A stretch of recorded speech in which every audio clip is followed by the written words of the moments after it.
নমস্কার, সবাই কেমন আছেন? হ্যাঁ, অনেকদিন বাদে আমি আবার সোশ্যাল মিডিয়াতে ফেরত এসেছি। আমার যারা যারা ফলোয়ার্স, যারা পেশেন্টস মানে রিলেটিভস, তারা তো যথেষ্ট গালাগাল দিয়েছেন আমাকে এই কয়েকদিনে, এবং মেসেজ পেয়েছি আমি যে স্যার আপনি বেঁচে আছেন তো, ভালো আছেন তো। যাই হোক, স্পেশালি আমি বলবো যে অরবিন্দ কাঞ্চি স্যার আমাকে অনেকবার বলেছেন যে সৌরভ তুমি ভিডিও করো, ভিডিও করছো না কেন। যাই হোক, তো এই কয়েকদিনে আমি হঠাৎ করে একটা ভিডিও আমার কাছে এলো, তো ভিডিওটা দেখবেন নাকি? চলুন ভিডিওটা দেখি। বাসায় বসে দেখবেন নিজের কিডনি নিজে ভালো আছে কিনা। একটা লাইট নিবেন আর হাতে এইভাবে লাগাবেন, দুই সাইডে দুইটা এটা উঠে, তার মনে করবেন কিডনি ভালো আছে। এই যে দেখেন দুটোটা আল্লাহর রহমতে ভালো আছে।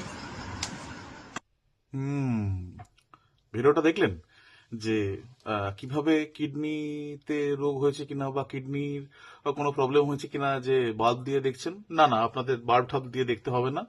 যা হোক, যে কিডনি রোগ ইউজুয়ালি সাইলেন্ট হয় এবং বেশিরভাগ ক্ষেত্রে অ্যাডভান্স রোগ না আসা পর্যন্ত আমরা বুঝতে পারি না যে কিডনি রোগটা আমাদের ধরেছে কিনা। এবং মূলত সুগার, যাদের ডায়াবেটিক রয়েছে এবং যারা হাইপারটেনসিভ, তাদের কিডনি রোগের ধরার সম্ভাবনাটা অনেক বেশি। তাই জন্য আমরা বলি যে একটা নিয়মিত ইন্টারভেলে যাদের সুগার প্রেশারটা চেক করান এবং সুগার প্রেশারটা কন্ট্রোলে রাখুন, 1 নম্বর। এবং 2 নম্বর হচ্ছে রক্তের হিমোগ্লোবিন এবং ইউরিয়া ক্রিয়েটিনিন অবশ্যই চেক করান। এবং এর থেকে আমরা ইজিএফআর দেখি, ইজিএফআরটা আমরা ক্যালকুলেট করব। এবং একটা ইউরিন আরইএমই, একটা ইউরিন ইসিআর, এটা হচ্ছে কমন টেস্ট। আর বছরে যদি পারেন একবার করে একটা ইউএসজি কিউবি কিডনির ছবি করে দেখে নিলে আমরা বুঝতে পারি যে কিডনির কিডনির হেলথ কেমন আছে। কারণ আমরা সবাই জানি prevention is better then cure, এবং যদি আমরা আর্লি স্টেজে কিডনি রোগকে ধরতে পারি, তাহলে কিন্তু আমরা খুব ভালোভাবে বেশিরভাগ ক্ষেত্রে সেটা চিকিৎসা করতে পারি এবং অনেক ক্ষেত্রে রোগটাকে আবার নর্মালাইজ করে দিতেও পারি। ফলে অহেতুক ভিডিও দেখে বিভ্রান্ত হবেন না।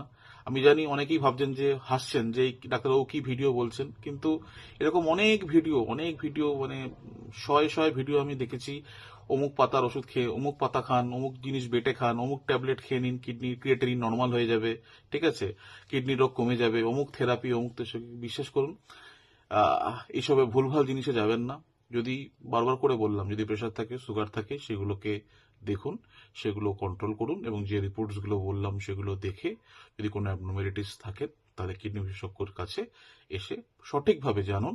এবং ডাক্তারবাবুকে প্রশ্ন করুন যে স্যার এটা আমার হচ্ছে, এটা কেন হচ্ছে, এটা কতদূর অবধি খারাপ হয়েছে এবং কিভাবে ঠিক হবে, এবং আদৌ ঠিক হবে কিনা, এবং স্যার কতদিনের মধ্যে ঠিক হবে।